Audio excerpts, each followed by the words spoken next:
Next, we have the File Mode selector. This lets us decide whether to destructively or non-destructively process the file. Selecting Overwrite will process directly on top of the original file. I don't suggest doing this unless you're really scrounging for disk space. Create Individual Files will create new files for each region, leaving the originals intact.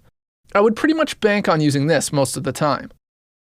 Selecting Create Continuous File processes the selected regions non-destructively and creates a new audio file consisting of all the selected regions consolidated to a single, unbroken region.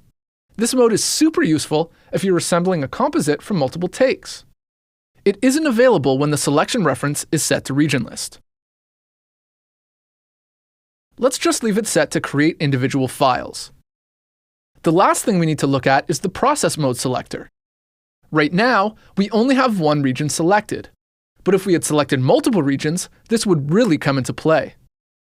This lets us decide whether we want the processing to happen on a region-by-region basis or over the entire selection. How does this change anything, you ask? Well, let me explain. When you select region by region, every region will be separately analyzed and processed. This means that the processing will be slightly different for each region.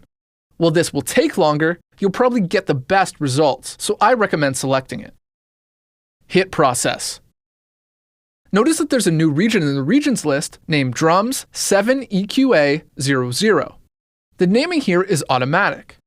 Pro Tools uses the original region name, plus an abbreviation for the plugin that we'd use to process the file, and then a number which will go up for each new region created. Well, that's the gist of working with Audio Suite plugins. Have fun!